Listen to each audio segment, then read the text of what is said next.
Hello, everybody. I'm here today to talk about preschool owners, people who have taken the bold step of becoming an educator and an entrepreneur at the same time. So, I'm going to talk about, from my experience of 18 years, what it takes to be a great preschool owner. First of all, having had 62 franchisees across the last 18 years, it has given me a very unique perspective to what makes a preschool successful. And let me tell you one thing, it's definitely the person who's running it.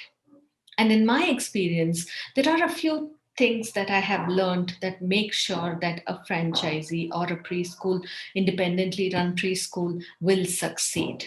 And this is what I would like to share with you today.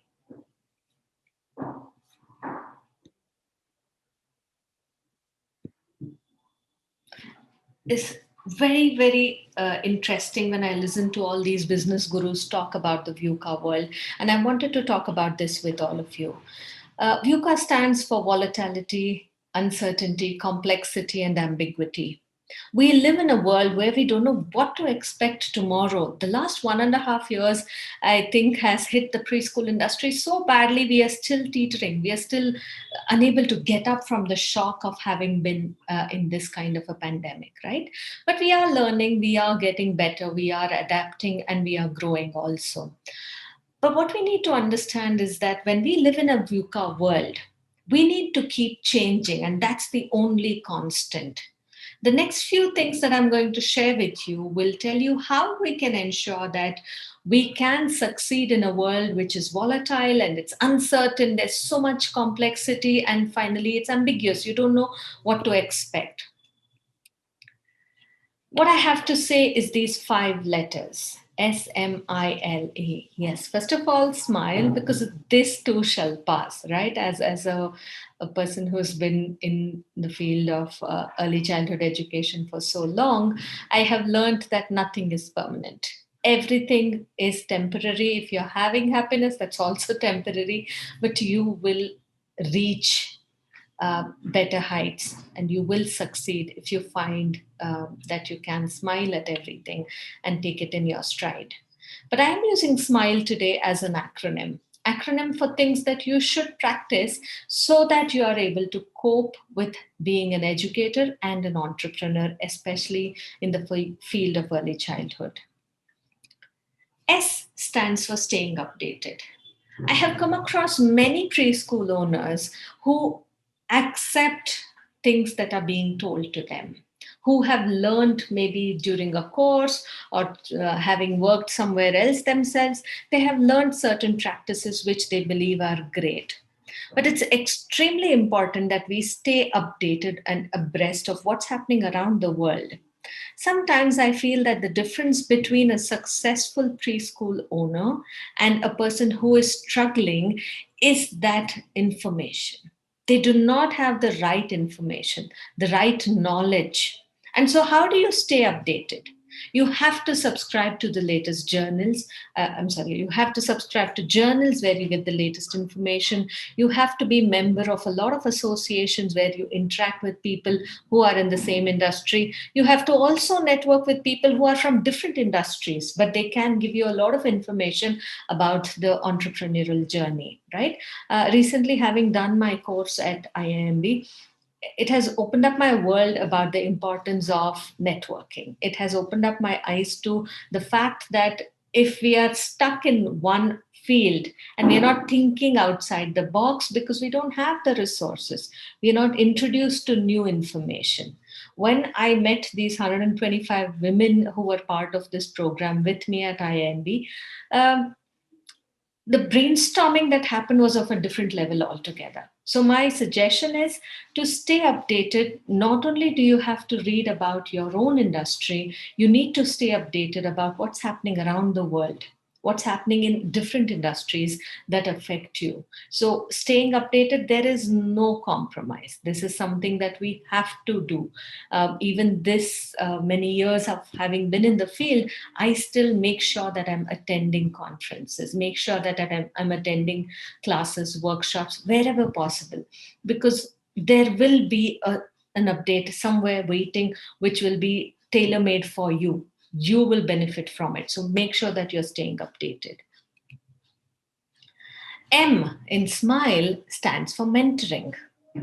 It's critical that you find a mentor in this industry, because when you feel stuck, a mentor can really help you get unstuck, because they will brainstorm ideas with you. They will ensure that they are giving you advice which might not be immediately visible to you.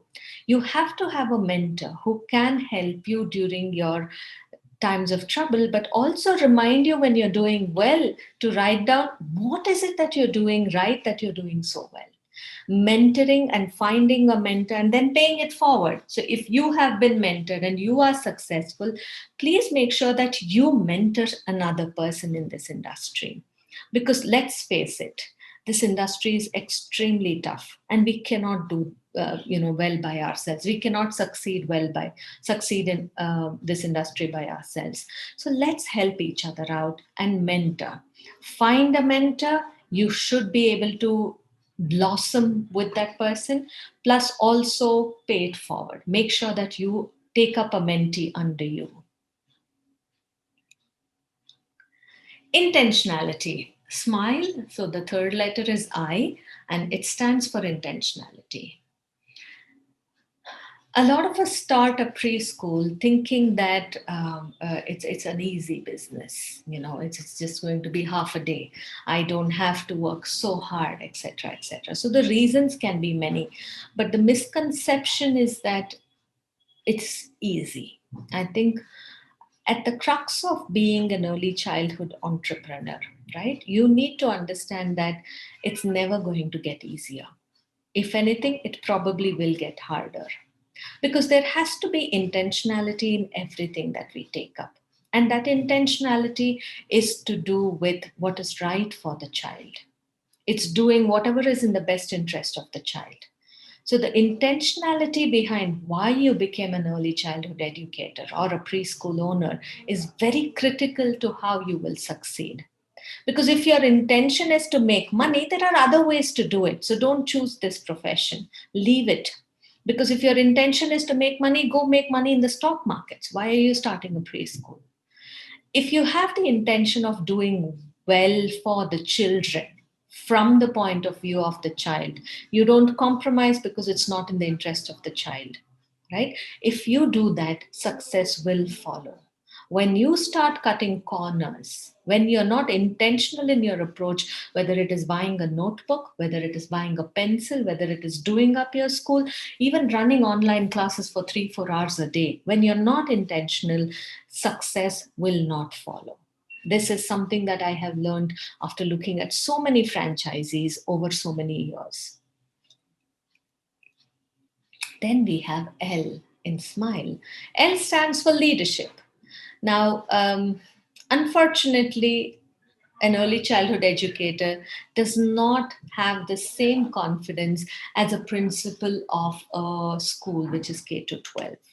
Unfortunately, many of us feel that we are not leaders, but we need to develop leadership in ourselves. And how can we do that? First of all, when we look at setting up the preschool, we have to understand that the foot soldiers, the people who are going to make sure that your preschool is great, are the employees. So when you are a great leader, you will take care of your foot soldiers. You will take care of the people who are giving their time and effort to you. Leadership is about being able to lead your team to see the vision that you have. Leadership is about making the right call at the right time. Have you sat down and thought about why you're doing this and how you're doing this? Has that given you any success? There are 5 questions that always guide me in my journey of leadership. So these questions are: who am I? Now, don't tell me my name or don't tell yourself your name. That's not what I'm asking. When you ask the question, who am I? You have to be able to answer, am I an educator? Am I an entrepreneur? So, really describe yourself. Who am I? Second question is, what am I doing? Yeah. So, you have to be able to understand What are you doing where you are? It's important to know, what am I doing? Am I an educator who's changing lives of children? What am I doing where I am? Yeah. The third question you should answer is, in doing what I'm doing, what am I really doing? What am I doing? I'm running a chain of preschool. So, in doing that, what am I really doing? I'm actually empowering women to provide quality education to the children. So, in doing what I'm doing, what am I really doing? Okay. And then you have your fourth question, which is, am I part of the problem? So, if there is a problem, am I part of it? Am I causing the problem in some way? For example, if there are a lot of parents pressurizing that writing has to be done at the nursery level, am I part of the problem because I'm giving in? Yeah. And your fifth question is, if I am part of the problem, how can I be part of the solution? How can I move to the solution of empowering parents to know that writing is not good for children in the nursery level? I should not become part of the problem and make it bigger, but how can I be part of the solution? So these questions should constantly guide every decision that you're taking. You have to embrace being a leader. And to be a leader, you have to do all the things we discussed till now, which is to stay updated, to be intentional in your approach, to find mentoring opportunities, to get mentored, etc. So, leadership is a constant practice. Think of yourselves as leaders, and the way you look at the world will change. Finally, E stands for educators versus entrepreneurs. I think whatever I've said so far leads up to this one point, right? Um, Primarily, when we look at ourselves as preschool owners, do we consider ourselves as educators or as entrepreneurs? That is always a dilemma, what they call a dharma sankata. Should we take decisions as educators or should we take decisions as an entrepreneurs? Because usually these two are clashing, because the educator in you is telling you that you need to invest in so and so equipment, but the entrepreneur in you is telling you that you don't have the budget for that equipment, right? So constantly this battle is going on within us, whether we are educators or we are entrepreneurs. So my suggestion is that we need to keep a balance. The more you lean towards one of it, you tend to become unsuccessful, because I'm also a liberal. I always have to balance. I stand for the scales. So it's all about balance. Too much of any one thing can lead to disaster, right? If you are an educator and purely an educator, you will not consider the way a business has to be run. You will not be looking at your accounts on a monthly basis, understanding where you are, how you can do better. You have to have the business intelligence of which areas to cater to. You have to have the business intelligence of getting information from your inquiries, getting information that will really help you take better decisions, right? So if you're just an entrepreneur, unfortunately you will start overlooking all the things that is good for the child's development. You will look at it only from the point of view of, is this going to earn a return on my investment? So neither of these approaches will lead you to success. It has to be a perfect balance between being an educator and being an entrepreneur, right? So these are important things to keep in mind, because this will guide your journey as to how you are planning for your future. So when you smile, and which is all these things that we have discussed till now, I feel that the VUCA world, which stands for volatility, for the uncertainty, for the complexity and ambiguity, will become much better, because it will become something where you have a vision. The world where you have a vision of what you're going to do, right? You will have an understanding of your today and your tomorrow and where you want to be and how you can make a difference to the world. There's clarity in your thought. You know exactly how you want to move forward. And finally, you're agile. Because you're informed, you will have the agility to move to the next thing. I have a problem here, I should be able to find a solution.